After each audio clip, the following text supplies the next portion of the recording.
Mwahaha. Why the mwahaha? Has your cunning plan come to fruition? Are you about to take over the world?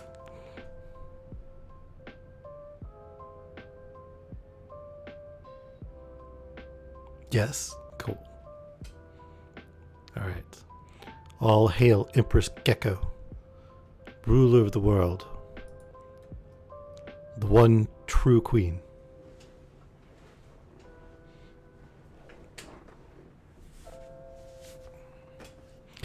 I'm sensing a suspicious lack of hails. I think maybe we need to recruit some more followers for you.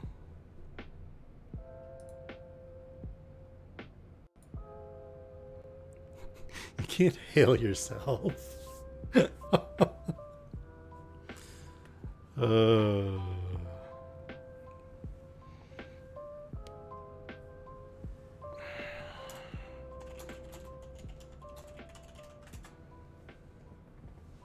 Hail Mighty Obvious? I could go for that. Hail the Mighty Obvious.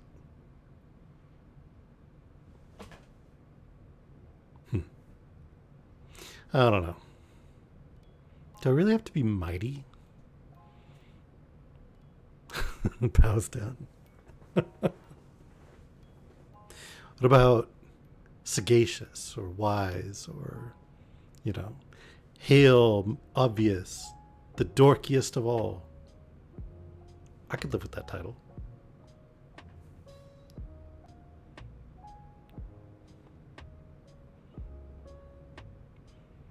Obvious Emperor of the Dorks. Hey, Sparky. What do you think? Obvious the Mighty, Mighty Obvious, or King of the Dorks?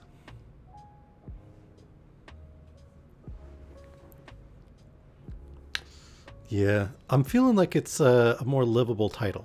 Like, you know, something I'm less likely to mess up.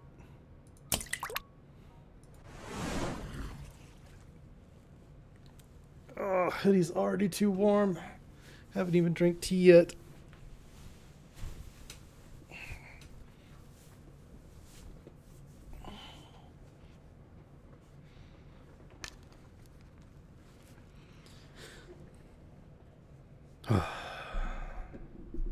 I need like a lighter weight hoodie, I think. Of we have some bills. Thanks, Vela. It is, isn't it? I really need to run the update and add the new designs to it, though. I keep like neglecting to do that.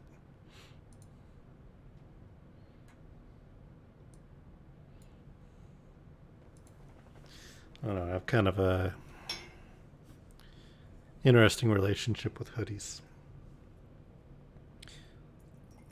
They're comfy, but I don't actually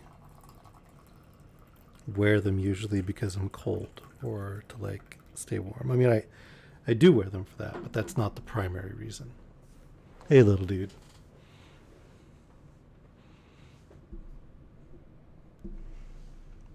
Well, I kind of like psychological armor in a way. Make me feel more secure. I suppose that's not a very hail the mighty thing to say, but I'm okay with that.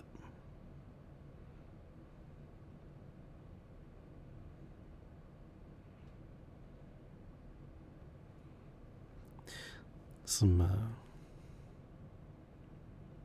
bad things happened while I was in the military, and they kind of near the surface of my head right now.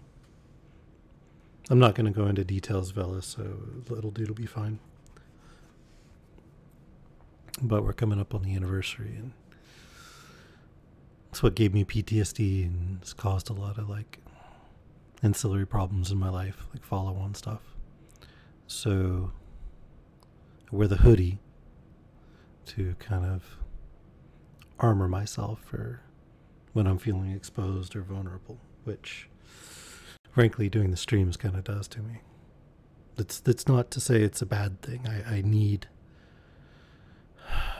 to get myself to where I'm comfortable with that sort of thing more, and open up back to the world.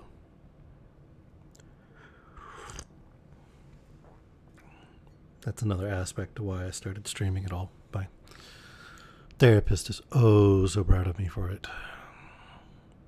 Of course, she also keeps trying to fix me. I don't think that I'm fixable. Just hurt.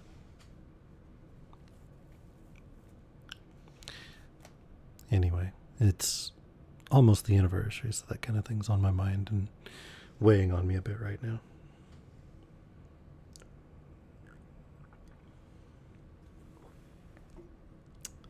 I keep coming close to just trying to pull back from everything and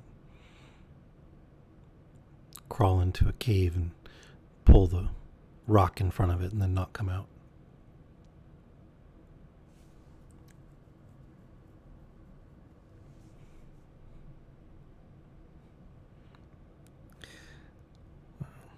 There are other people in worse spots than I am who are hurting at least as much, so I'd rather we just try to be decent to each other. Take off some of the stress. That's been the best thing I've done for dealing with the after effects, is if I can keep my baseline stress level down, all the other stuff eases up a bit. Anyway, that's not why all of you came here. You came here for story time. Yeah. Well, I guess Frankenstein is fairly dark, actually. People dying and all that, being rejected by their creators. So maybe I shouldn't say a less dark story.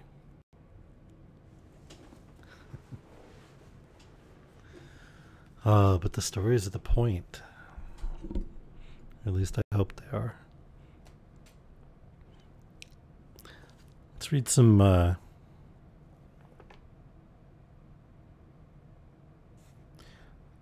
folk tales for a minute.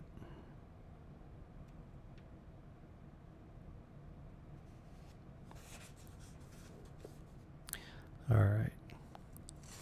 So you might have heard this one before, but maybe under a different title. Let's see if you guys can guess what the story is.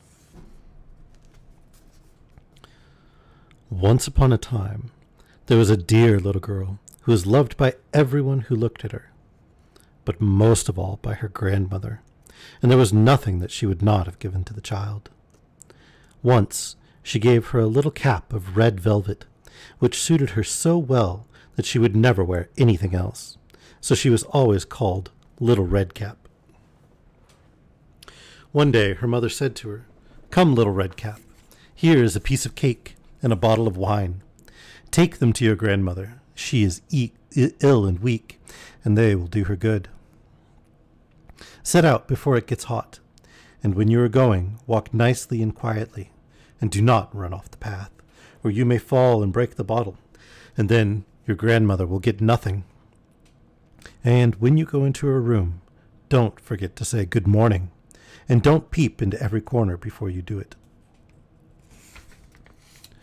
"I will take great care," said Little Red Cap to her mother, and gave her hand on it. The grandmother lived out in the wood, half a league from the village, and just as Little Red Cap entered the wood, a wolf met her. Red Cap did not know what a wicked creature he was, and was not at all afraid of him. "Good day, Little Red Cap," said he. "Thank you kindly, wolf." "Whither away so early, Little Red Cap?" "To my grandmother's." "What have you got in your apron?" "Cake and wine. Yesterday was baking day, so poor sick grandmother is to have something good to make her stronger." "Where does your grandmother live, Little Red Cap?" "A good quarter of a league farther on in the wood. Her house stands under the 3 large oak trees. The nut trees are just below. You surely must know it," replied Little Red Cap. The wolf thought to himself, What a tender young creature. What a nice, plump mouthful. She will be better to eat than the old woman. I must act craftily, so as to catch both. So he walked for a short time by the side of Little Redcap. And then he said, See, Little Redcap, how pretty the flowers are about here. Why do you not look round? I believe, too, that you do not hear how sweetly the little birds are singing. You walk gravely along as if you were going to school, while everything else out here in the wood is merry. Little Redcap raised her eyes, and when she saw the sunbeams dancing here and there through the trees, and pretty flowers growing everywhere, she thought, Suppose I take grandmother a fresh nosegay. That would please her too. It is so early in the day that I shall still get there in good time. And so she ran from the path into the wood to look for flowers. And whenever she had picked one, she fancied that she saw a still prettier one farther on, and ran after it, and so got deeper and deeper into the wood. Meanwhile, the wolf ran straight to the grandmother's house and knocked at the door. Who is there? Little Redcap, replied the wolf. She is bringing cake and wine. Open the door. Lift the latch, called out the grandmother. I am too weak and cannot get up. The wolf lifted the latch. The door flew open, and without saying a word, he went straight to the grandmother's bed and devoured her. Then he put on her clothes, dressed himself in her cap, laid himself in bed, and drew the curtains. Little Redcap, however, had been running about picking flowers, and when she had gathered so many that she could carry no more, she remembered her grandmother and set out on the way to her.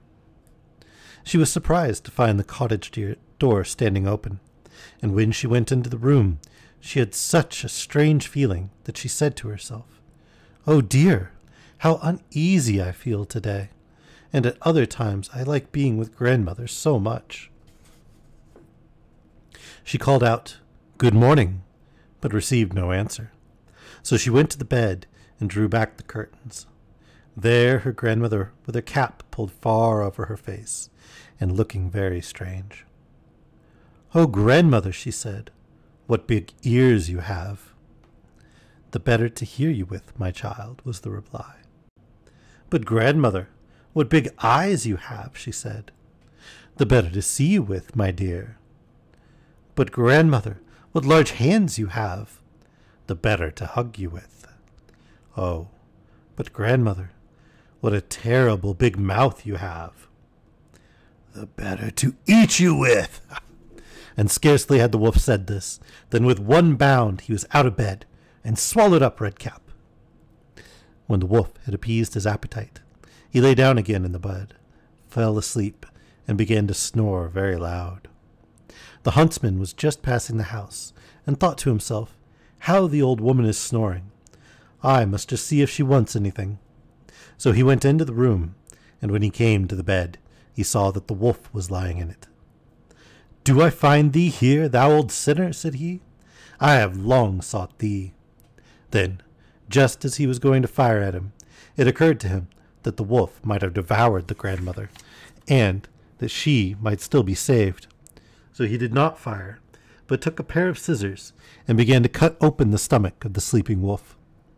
When he had made 2 snips, he saw the little Redcap shining, and then he made 2 snips more, and the little girl sprang out, crying, Ah, how frightened I have been! How dark it was inside the wolf! And after that, the aged grandmother came out alive also, but scarcely able to breathe. Redcap, however, quickly fetched great stones with which they filled the wolf's body, and when he awoke, he wanted to run away, but the stones were so heavy that he fell down at once and fell dead. What, little dude? Can you not hear? Then all 3 were delighted. The huntsman drew off the wolf's skin and went home with it. The grandmother ate the cake and drank the wine which Redcap had brought, and revived. But Redcap thought to herself, As long as I live, I will never by myself leave the path to run into the wood when my mother has forbidden me to do so. It is also related that once, when Redcap was again taking cakes to the old grandmother, another wolf spoke to her, and tried to entice her from the path. Redcap was, however, on her guard, and went straight forward on her way, and told her grandmother that she had met the wolf, and that he had said good morning to her, but with such a wicked look in his eyes that if they had not been on the public road, she was certain he would have eaten her up. "Well," said the grandmother, "we will shut the door that he may not come in." Soon afterwards the wolf knocked and cried, "Open the door, grandmother. I am little Redcap, and am fetching you some cakes." But they did not speak or open the door. So the greybeard stole twice or thrice around the house, and at last jumped on the roof, intending to wait until Redcap went home in the evening, and then to steal after and devour her in the darkness. But the grandmother saw what was in his thoughts. In front of the house was a great stone trough, so she said to the child, "Take the pail, Redcap. I made some sausages yesterday, so carry the water in which I boiled them to the trough."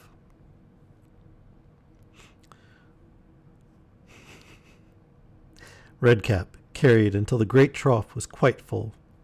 Then the smell of the sausages reached the wolf, and he sniffed and peeped down, and at last stretched out his neck so far that he could no longer keep his footing and began to slip, and slipped down from the roof into the great trough and was drowned. But Redcap went joyously home, and never did anything to harm anyone.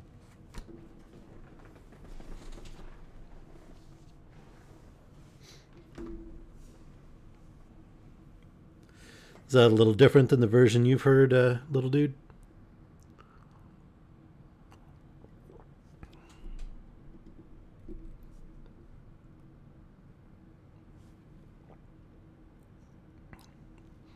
Did you like this version better or worse?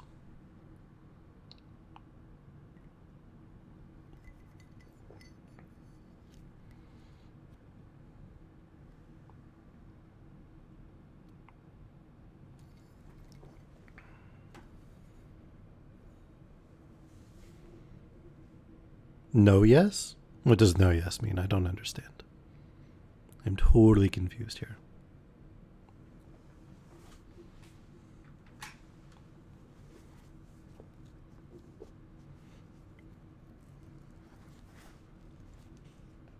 No.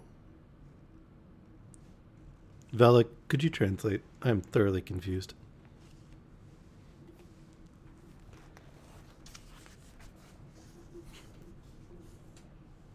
Yes, no, yes, no. Ah, so confuzzled. Don't laugh at me. That's not nice.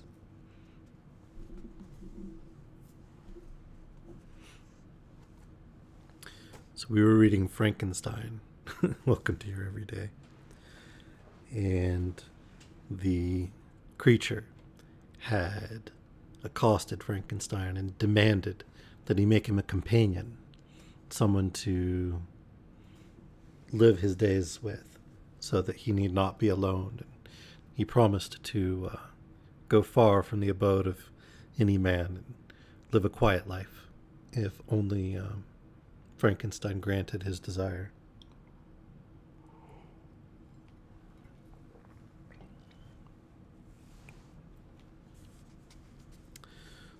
So we begin Volume 3.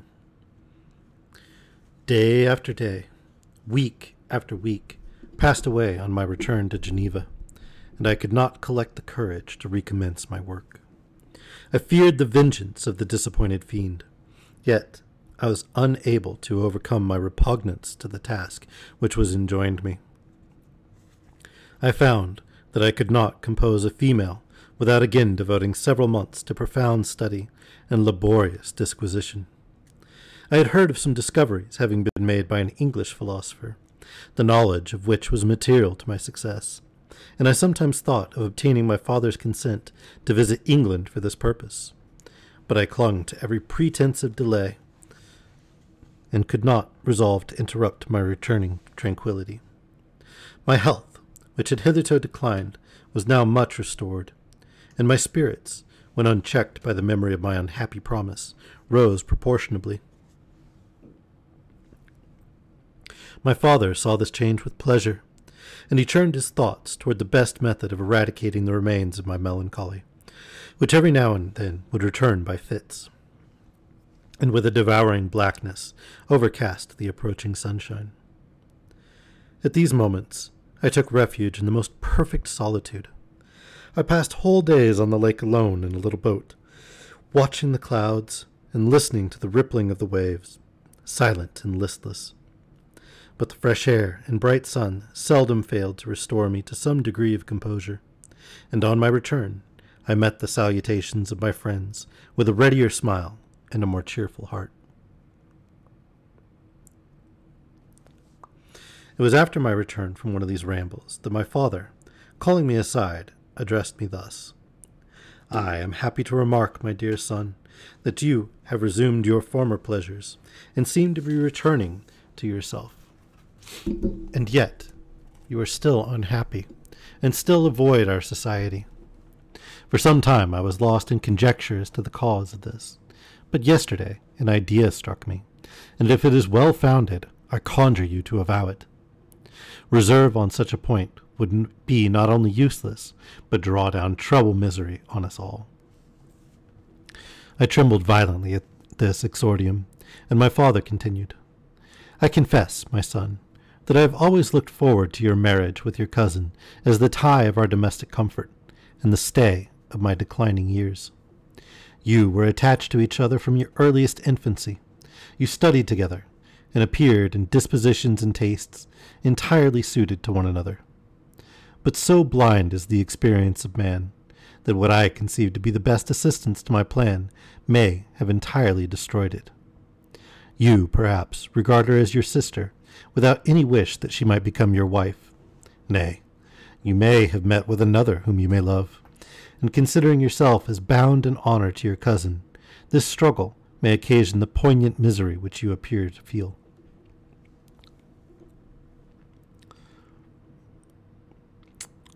That's a whole lot packed in there. "My dear father, reassure yourself. I love my cousin tenderly and sincerely. I never saw any woman who excited, as Elizabeth does, my warmest admiration and affection. My future hopes and prospects are entirely bound up in the expectation of our union. The expression of your sentiments on this subject, my dear Victor, gives me more pleasure than I have for some time experienced. If you feel thus, we shall assuredly be happy, however present events may cast a gloom over us. But it is this gloom, which appears to have taken so strong a hold of your mind, that I wish to dissipate. Tell me, therefore, whether you object to an immediate solemnization of the marriage. We have been unfortunate, and recent events have drawn us from that everyday tranquillity befitting my years and infirmities. You are younger, yet I do not suppose, possessed as you are of a competent fortune, that an early marriage would at all interfere with any future plans of honor and utility that you may have formed. Do not suppose, however, that I wish to dictate happiness to you, or that a delay on your part would cause me any serious uneasiness.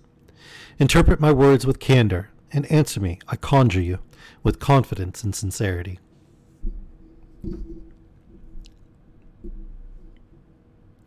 Could have just gone, "Oi, do you want to get married or what?"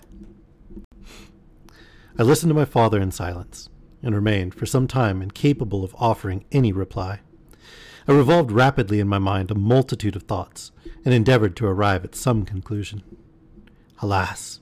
To me, the idea of an immediate union with my cousin was one of horror and dismay. I was bound by a solemn promise, which I had not yet fulfilled, and dared not break. Or if I did, what manifold miseries might not impend over me and my devoted family? Could I enter into a festival with this deadly weight yet hanging round my neck, and bowing me to the ground? I must perform my engagement, and let the monster depart with his mate, before I allowed myself to enjoy the delight of an union from which I expected peace. I remembered also the necessity imposed upon me of either journeying to England, or entering into a long correspondence with those philosophers of that country, whose knowledge and discoveries were of indispensable use to me in my present undertaking. The latter method of obtaining the desired intelligence was dilatory and unsatisfactory. Besides, any variation was agreeable to me, and I was delighted with the idea of spending a year or two in change of scene and variety of occupation, in absence from my family, during which period some event might happen which would restore to them in peace and happiness. My promise might be fulfilled, and the monster have departed, or some accident might occur to destroy him and put an end to my slavery forever. These feelings dictated my answer to my father. I expressed a wish to visit England, but concealing the true reasons of this request, I clothed my desires under the guise of wishing to travel and see the world before I sat down for life within the walls of my native town. I urged my entreaty with earnestness, and my father was easily induced to comply, for a more indulgent and less dictatorial parent did not exist upon earth. So maybe if the dad had said no once or twice, we wouldn't have dug up dead bodies and created a creature that murdered a whole bunch of people.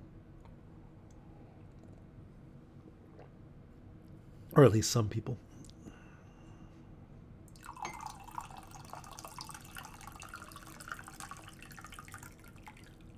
I feel like a good no in there somewhere would have kept us from playing with corpses. But maybe I'm wrong. Maybe he was doomed to that anyway.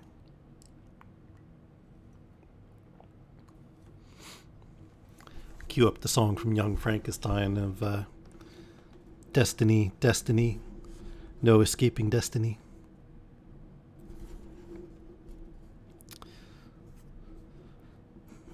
Our plan was soon arranged. I should travel to Strasbourg, where Clerval would join me. Some short time would be spent in the towns of Holland, and our principal stay would be in England. We should return by France, and it was agreed that the tour should occupy the space of 2 years. Okay, Gecko, thanks for coming by. It was good seeing you.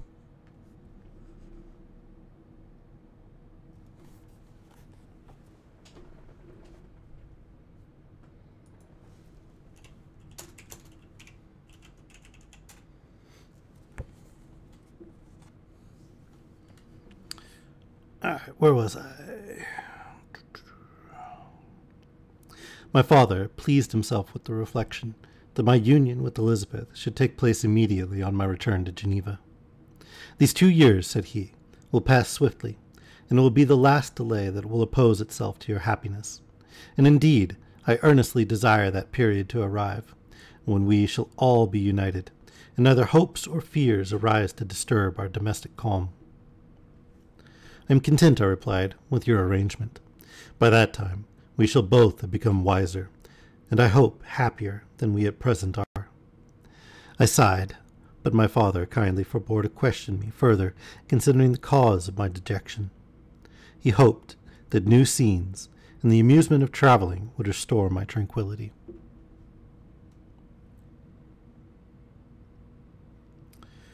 I now made arrangements for my journey, but one feeling haunted me, which filled me with fear and agitation. During my absence, I should leave my friends unconscious of the existence of their enemy, and unprotected from his attacks, exasperated as he might be by my departure. But he had promised to follow me wherever I might go, and would he not accompany me to England? This imagination was dreadful in itself, but soothing, inasmuch as it supposed the safety of my friends. I was agonized with the idea of the possibility that the reverse of this might happen. But through the whole period during which I was the slave of my creature, I allowed myself to be governed by the impulses of the moment, and my present sensations strongly intimated that the fiend would follow me and exempt my family from the danger of his machinations. I mean, he could have wandered out into the wilderness calling for the creature and told him, hey, I need information that they discovered in England, because men's and women's, they different. So unless you want your lady friend to have an enormous Schwanstoker, we need to go to England.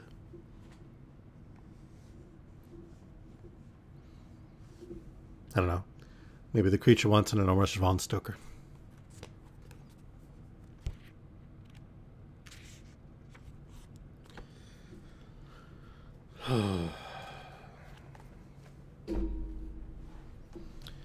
Gotta admit, I'm not feeling it today, guys. I'm sorry.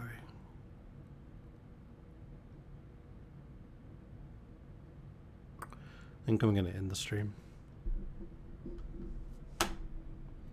We'll pick this up more next week or maybe the week after.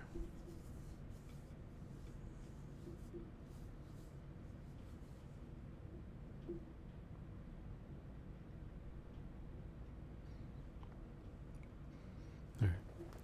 I'll catch you guys later.